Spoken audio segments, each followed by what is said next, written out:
Bienvenidos a Galería VIP. Estamos con el doctor Alejandro Gertz Manero, el rector de la Universidad de las Américas. Muchas gracias por recibirnos. Gracias a ustedes, me da mucho gusto. Dedicado a la educación, un tema muy importante en México que se dice cada sexenio. Bueno, se dice cada sexenio, pero ojalá y se resuelva en alguno, ¿verdad? ¿Cómo encuentra en este momento a los universitarios, a la juventud? Mire, con varias sorpresas. La sorpresa mayor para mí, después de tantos años de estar en esto, es el movimiento 132. Me llamó enormemente la atención, ha sido una sorpresa extraordinaria para mí. Primero porque vi algo que yo no creí que se iba a lograr, que los estudiantes de las universidades públicas y privadas se pudieran unir, que no se vieran como antagónicos, que no se vieran como enemigos, sino que se vieran como miembros de una misma causa. Eso es algo que a mí me llamó enormemente la atención. Y que también las universidades como tales no establecieran ese antagonismo que yo no lo entiendo, porque finalmente todos estamos trabajando para lo mismo. Los estudiantes mexicanos no deben de tener ni tienen diferencia entre las universidades públicas y las privadas, todos somos mexicanos. Muchos de los maestros de las universidades públicas y de las privadas o venimos de instituciones públicas o también damos clases en privadas.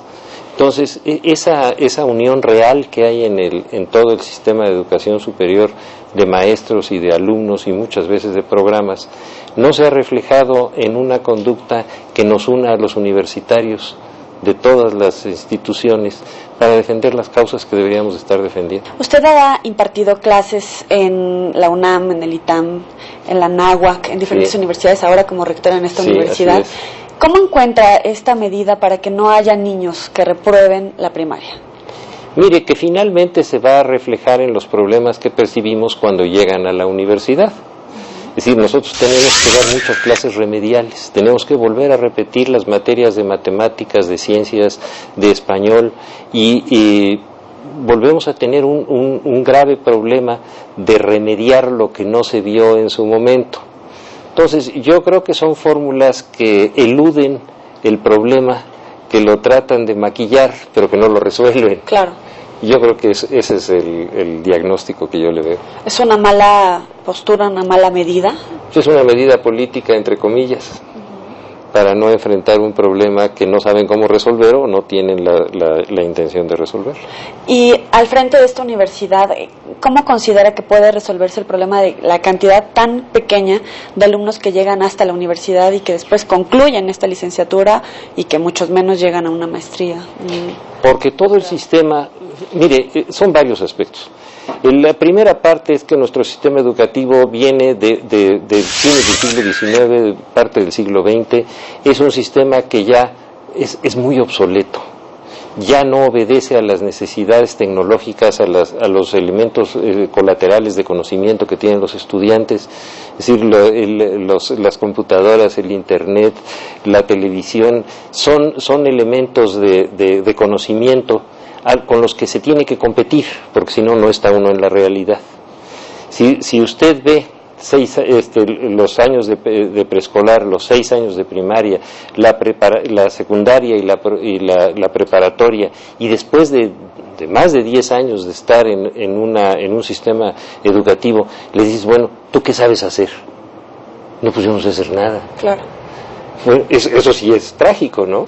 Si usted no tiene una capacitación para la tarea que está destinado o para la que tiene vocación, no va usted a funcionar. ¿Y cómo acortar esta barranca que hay entre los universitarios y los empleados? Este número pues muy grande de ninis. Mire, volvemos a lo mismo. Es toda una filosofía que hay que cambiar. Es toda una forma de ver la educación y de que los estudiantes y los jóvenes y la niñez de este país no esté al servicio de la educación, sino al revés, que la educación realmente esté resolviendo los problemas de ellos, cosa que no está ocurriendo. Ahora, déjeme decirle también algo que creo que es importante. En México tenemos una gama de resultados y de experiencias que vale la pena señalar. En México hay escuelas preescolares, primarias, secundarias, preparatorias y profesionales de excelencia competitiva como las mejores del mundo. Las hay, Eso es muy importante reconocerlo. Lo que pasa es que son muy pocas y la mayoría no dan el resultado que se debe de obtener. Entonces, no podemos decir que en México no hay proyectos educativos buenos. Por supuesto que los hay, y en el sector público y en el privado, eso es en ambos lados. Lo que pasa es que para el número de estudiantes y para los resultados y para sus competencias, no funciona, y es lo que está usted diciendo. ¿Por qué los ninis? Primero porque no hay una necesidad imperiosa de trabajar y prefieren vivir en su casa, ¿verdad? Claro. Y que lo sostengan sus papás. Segundo, porque no tienen elementos de competencia y de capacitación para poder realmente desempeñar una tarea que sea funcional. Y tercero, porque no hay un sistema de educación que les dé alicientes y un sistema económico que les dé recepción. Todo es de sentido común, nomás que el sentido común choca con los intereses. Los intereses a veces también de los sindicatos.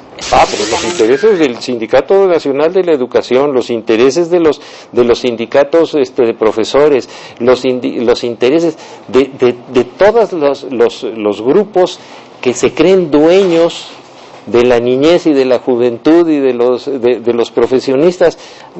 No puedo tener esa visión frente a la educación, es al revés, es un servicio.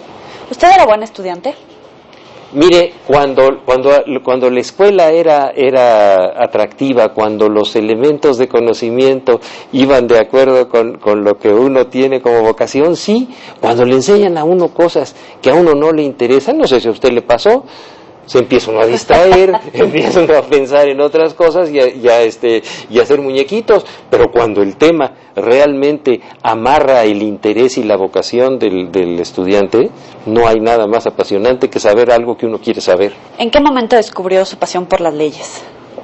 Mire, yo vengo de una familia de abogados, mi padre, mi hermano, todos hemos sido abogados, tenemos una tradición en esa materia, y yo creo que pues uno hereda también esas condiciones genéticas. Usted escribió la biografía de Guillermo Prieto y se ha relacionado con algunos personajes como los Kennedy, y está preparando además ahora 3 libros. Así es, sí. ¿Cuáles son? Mire, estamos trabajando primero en una parte de la historia de México. Yo me he dedicado mucho a la historia, porque si uno entiende el pasado, uno puede sacar alguna conclusión hacia el futuro. Y hay una etapa de la vida histórica de nuestro país que prácticamente no ha sido estudiada. Si usted ve los estudios que se han hecho, los más importantes, que son los del Colegio de México, en materia de historia, la parte de la Segunda Guerra Mundial, ¿qué fue lo que ocurrió en México? ¿Qué pasó en México durante la Segunda Guerra Mundial? Son hechos muy, muy importantes que nadie los ha querido tocar a fondo. Cuando hace usted la búsqueda de los análisis sobre esa etapa de la vida nacional, prácticamente no encuentra usted nada o muy poco. ¿A qué cree que se deba? Mire, yo creo que a varias cosas. Primero, a que hubo hechos que prefieren no recordar.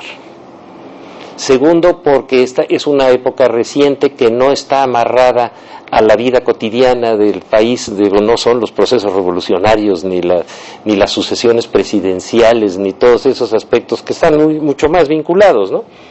Y tercero, porque eso es una época muy difícil, que por lo menos a mí me ha costado mucho trabajo encontrar la mayor parte de la información que le he tenido que encontrar en las bibliotecas de los Estados Unidos, en la del Congreso, en la de Austin y en bibliotecas de Inglaterra. Entonces, es un trabajo muy interesante, creo que va a ser una buena aportación sobre un tema que no ha sido explorado suficientemente. ¿El segundo libro sobre medio ambiente? El segundo libro es sobre el medio ambiente.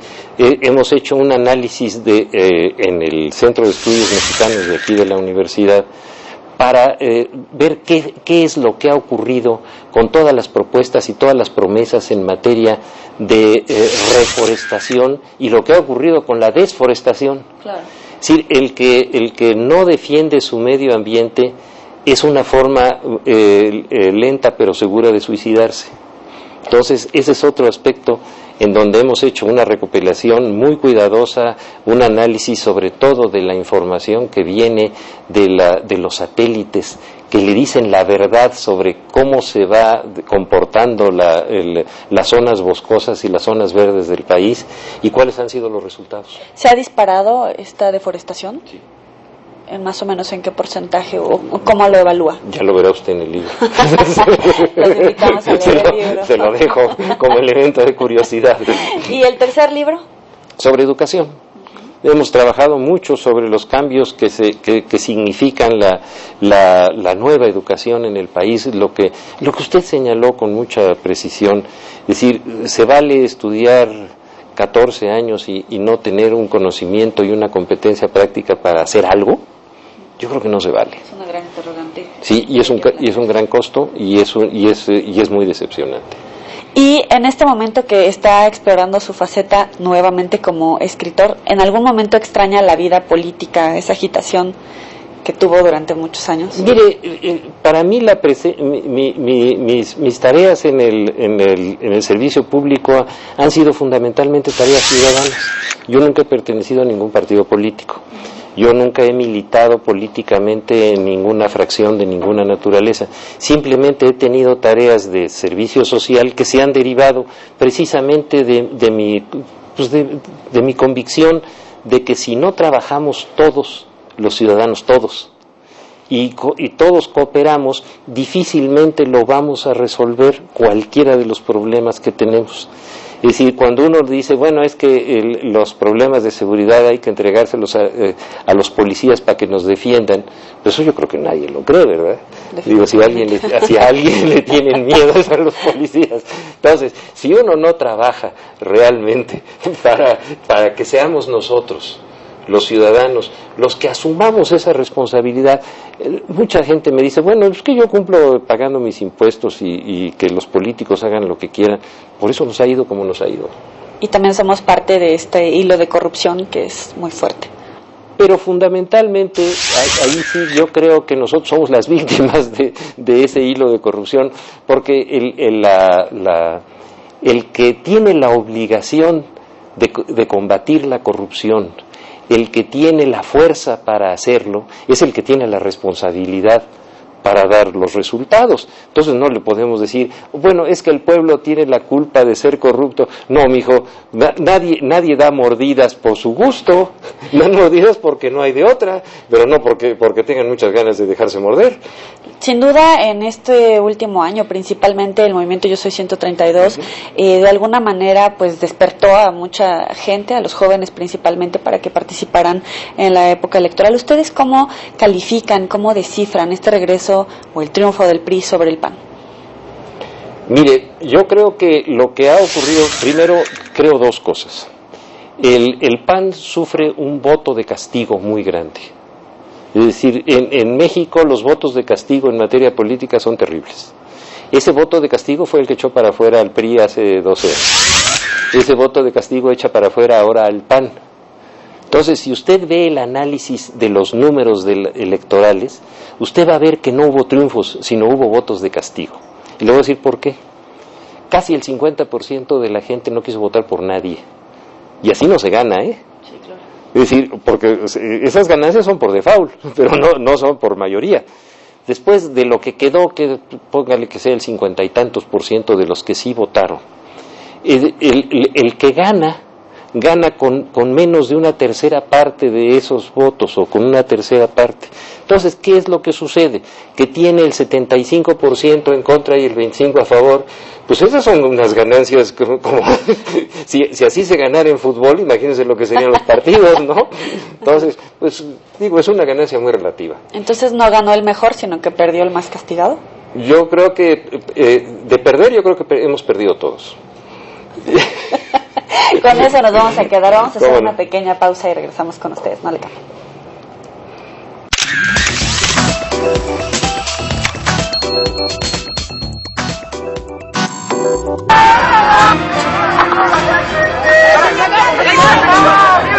¡Primo, perdón!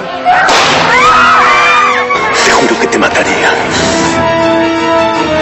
Sangre Fría, miércoles 22 horas. Todas las emociones. TVC se siente. Una hemorragia masiva le produjo un paro cardiorrespiratorio. Zulema, su amiga se murió por un aborto mal practicado. Yo soy un médico honorable y no estoy obligado a colaborar. Infiltrados. Jueves 22 horas. TVC se siente. La mejor información de espectáculos está aquí. Hablar a lo macho. Lunes a viernes, 17 horas. Es atrevido. Todas las emociones. TVC se siente. Me toca hacer absolutamente de todo. Pinto, lijo, descanso, limpio, hago orificios, descanso, sigo pintando, pongo repisas, de vez en cuando descanso un poco. Es sencillo, pero sí lleva su tiempo y paciencia. Todo por 1000, jueves 14 horas. Todas las emociones. TVC se siente. Este miércoles no te pierdas Sazonarte porque tenemos recetas deliciosas. Vamos a hacer una ensalada de brico manzana, también tenemos un pollo al aguacate y ¿qué creen? Un postre delicioso con moras y kiwi y en salsa de frambuesa que no se pueden perder aquí en Sazonarte, donde la salud de tu familia empieza en la cocina. Aquí te espero. TVC se siente. Tengo que detenerte. Estaba escondida en una caja de zapatos, en el armario de su dormitorio. Corso es suficiente, está diciendo la verdad. Y que se lo lleven a urgencias. Cuenta atrás, jueves 18 horas. Todas las emociones. TVC se siente. También te propongo que te conviertas en mi socio. ¡Cállate, te mato! ¡Cállate!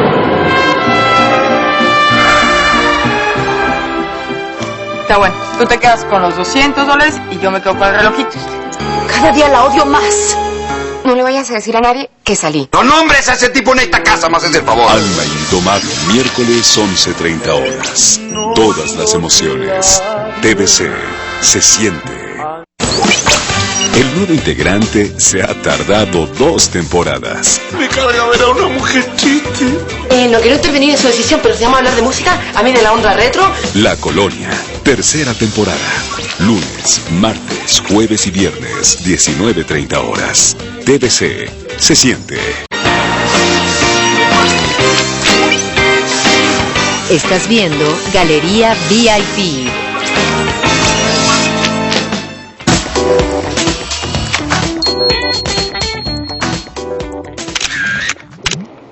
Gracias por continuar con nosotros en Galería VIP. Entremos a uno de los temas que seguramente siempre van a preguntarle, doctor, el tema de la seguridad. 13 millones de delitos al año. Yo creo que en este momento hay más. Y 98% de impunidad. Es una cifra muy fuerte. Tremenda.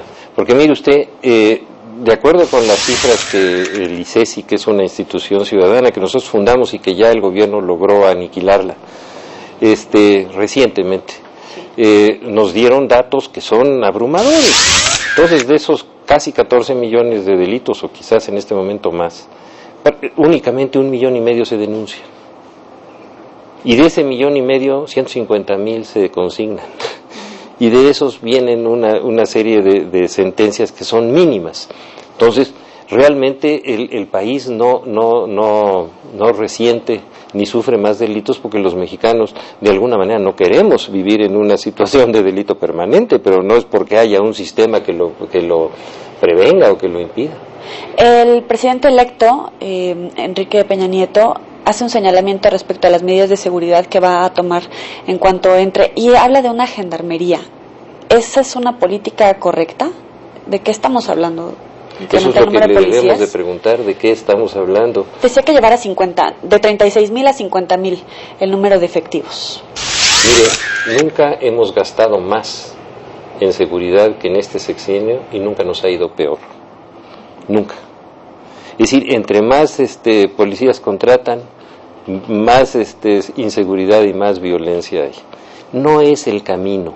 No hay realmente, no se ha hecho un diagnóstico sereno, un diagnóstico inteligente y profundo del fenómeno de la delincuencia en el país. ¿Qué está fallando en este momento usted como exsecretario de Seguridad Pública? Bueno, mire, el fenómeno es muy claro. No se ha querido hacer lo que nosotros tantas veces propusimos y que nos dio resultado. Primero nos dio resultado aquí en la ciudad, en donde sin tantos aspavientos logramos bajar casi el 50% el índice delictivo en 2 años. ¿Con Cárdenas y Robles? Con Cárdenas y Robles. 2 años y fracción fueron eso. Trabajando mucho más con la ciudadanía y con la prevención y con una transparencia que nos dio un resultado extraordinario. Y luego en la parte federal, durante los primeros 4 años de Fox, no hubo, y usted lo sabe, no hubo matanzas, no hubo ejecuciones, no hubo crisis de esta naturaleza, no hubo ningún problema. Y de repente comienza esto en los últimos 2 años de Fox y en estos 6 a irse de control esta situación, a crecer todos los delitos en todos los ámbitos, y les meten más policías y les meten más presupuestos. Mire, nosotros teníamos un presupuesto federal creo que de 6,000 millones, sí, hace 8 años. Hoy tienen 40,000 millones, que no está dando resultados. La obligación del gobierno no es chocar con la violencia, sino evitar la violencia. No es exacerbar el número de delitos, sino evitar que haya delitos. Esa es la función. Quizás no sea tan lucidora, ni necesite tanto dinero, pero los resultados van a ser muy favorables. Mire, yo creo que una de las razones por las cuales el actual gobierno recibió un voto de castigo tan duro fue este problema de la seguridad y de la violencia. Y el secretario actual, García Luna, ha hecho señalamientos respecto a su responsabilidad en la fuga del Chapo Guzmán. ¿Usted cómo le responde a este tipo de declaraciones cuando él es muy señalado, sobre todo el funcionario más señalado en este sexenio? Mire, es un caso que es verdaderamente patético. En el momento en que se fuga el Chapo Guzmán, detienen a todos los funcionarios que estaban a cargo de esa cárcel. Los meten a la cárcel y los procesan. Todos eran empleados de la Secretaría de Gobernación. ¿Por qué? Porque no se había fundado la nueva Secretaría. Sí. Yo creo que al señor García Luna le entró un delirio de persecución y creyó que yo quería tener algún puesto público y salió a tratar de descalificarme, cuando el que se descalificó fue él mismo, porque eran sus compañeros a los que metieron a la cárcel. El que salió a dar la cara y dijo que era su responsabilidad fue el subsecretario de Gobernación, el ingeniero Tello, que tenía que ver con un nuevo gobierno que ni siquiera había creado una nueva secretaría. Y de los señalamientos que acusan al gobierno de Calderón con haber pactado con un cártel y dejarlos operar, y el resto, que son los que ocasionaron esta ola de violencia. Mire usted, ellos son los que tienen que dar cuenta. Es decir, ellos son los que tienen que dar cuenta, igual que este individuo tiene que dar cuenta de cómo en toda esa consignación de los que dejaron ir al Chapo, resulta que el que estaba a cargo de la oficina de inteligencia de la Secretaría de Gobernación y que sabía lo que estaba ocurriendo en esa cárcel era este pobre señor. ¿Usted cree que en verdad esté inmiscuido, relacionado con el crimen organizado? No, yo no puedo hacer una afirmación de ese tipo. No tiene ningún elemento. Hombre, no tengo ningún elemento. Yo no soy como ese señor que anda diciendo las cosas que dice sin saber ni lo que dice. No, esas cosas son de irresponsables. ¿Y qué veremos en el próximo sexenio, sobre todo cuando muchos de los políticos, de los funcionarios que han sido enemigos de García Luna, ahora están dentro del equipo de campaña de transición y seguramente en el equipo de Peña Nieto cuando tome el gobierno? ¿Qué podemos esperar? Mire usted, el caso de este individuo es un asunto irrelevante, no tiene importancia. Si podría llamarse de una manera o podría llamarse de otra, es un proyecto que no funciona, es una estructura que no sirve, es un sistema que no funciona. Entonces, los pleitos que tengan entre ellos o las vendetas que se vayan a cobrar o si se arreglan o no se arreglan, es irrelevante. ¿Usted cuál cree que serían las próximas tópicos importantes para el próximo gobierno? ¿Seguridad? ¿Qué otro? Bueno, fundamentalmente hay 2 tópicos. Uno es el económico, y el económico reducido a la creación de nuevas fuentes de trabajo y de capacidad adquisitiva para la mayor parte de la población. Ese es fundamental. Y el otro es el problema de la violencia, no de la inseguridad, porque si no pasan cosas como esta. Es decir, hay muchas ciudades y muchos territorios del país que siguen siendo muy inseguros y hay muchos robos, pero no hay tanta violencia. Y entonces dicen, no, es que esta parte del país no tiene problema. Claro que tiene problema, lo que no tiene son esas cantidades de violencia y de muertos que hay en otros. La Ciudad de México se dice como de las más seguras en este sexenio, ¿es así? Indudablemente es la menos violenta, eso sí es un hecho. Pero sus niveles de delincuencia han estado en los parámetros estos de los 500, 450, 550 delitos diarios. Pero no tiene, eso es evidente, no tiene los niveles de violencia que tienen otras ciudades. Ya he hecho algunos comentarios respecto al gobierno de Calderón. ¿Cómo califica ahora en materia económica el gobierno de Calderón? Mire usted, yo creo que el gobierno de Calderón tiene un manejo bastante responsable de la macroeconomía. Todos los aspectos macroeconómicos se manejaron prácticamente desde la mitad del sexenio del presidente Zedillo hasta la fecha, lo que se llama macroeconomía, lo de arriba, que es el control de la inflación, el mantenimiento de los niveles de la moneda, las reservas del gobierno, el control de la deuda, todo lo que es materia macroeconómica llevamos, yo creo que 15 años de mucha estabilidad. Cuando esa macroeconomía baja al nivel del mercado interno, de la capacidad adquisitiva de las personas, del número de fuentes de trabajo que se crean, ahí sí la cosa se empieza a poner muy difícil, y ha sido permanentemente el talón de Aquiles. El crecimiento del Producto Nacional Bruto de estos 6 años no creo que llegue ni siquiera al 2%. ¿Cómo podemos evaluar que casi la mitad de los mexicanos están en un sentido de pobreza extrema? La mitad, sí. La mitad de los mexicanos, por eso le digo, es decir, se le ha dado una gran preferencia a la macroeconomía, que bueno que se ha hecho, pero se ha olvidado que la macroeconomía por sí misma no resuelve los problemas económicos de la población. La gente no va a comer de macroeconomía, la gente no va a tener nuevos puestos de trabajo, ni va a haber crecimiento del mercado interno a través de la macroeconomía. Tiene que haber un sistema económico a nivel de todos los mexicanos para que haya inversión, para que haya mercado, para que haya trabajo. Esa es la parte que no han hecho. ¿Cómo qué propuesta no se quiere tomar de su parte? Bueno, pues mire usted, yo fui al Congreso a llevar un proyecto precisamente de seguridad y justicia. Lo llevé, presenté un libro, presenté 11 leyes. Mire, una de las grandes satisfacciones fue el día que presenté ese proyecto legislativo. Los diputados de todos los partidos se formaron para firmar esa iniciativa, pero hubo una cola de decenas de diputados. Inmediatamente que entraron, las comisiones me dijeron, no, mira, tú eres muy respetable o como me quieran llamar, pero esto no pasa, aquí no va a pasar, y aquí puedes hacerle como quieras, y de esto no va a pasar. ¿Por intereses propios de Nunca partidos? Me dijeron. Al final de la legislatura le pedí al presidente de la Cámara que me devolviera mis proyectos y me los llevé. ¿Una policía nacional es una buena idea? Cualquier policía. Una policía de esquina, una policía de crucero, una policía estatal, todas son buenas o malas según el proyecto que las forme. Vamos a la sección de los 7 pecados, le voy diciendo cada pecado. Usted me dice ¿De lo quién? que se le ocurre. ¿Los pecados de quién? Los suyos. Ah, no, esos no se los digo de ninguna manera.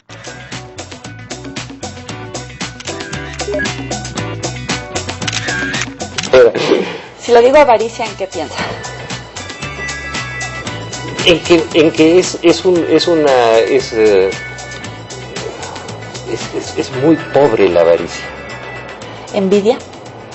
Es el peor de los defectos porque le hace daño lo que no se come. ¿Ira? Mal consejero porque hace uno cosas que no debe hacer. ¿Gula? Es rica. ¿Lujuria? Bueno, mejor ni hablemos de eso. ¿Pereza? No sirve para nada. ¿Soberbia? ¿Perdón? Soberbia. Ay, es el peor de los castigos porque nada más genera enemigos.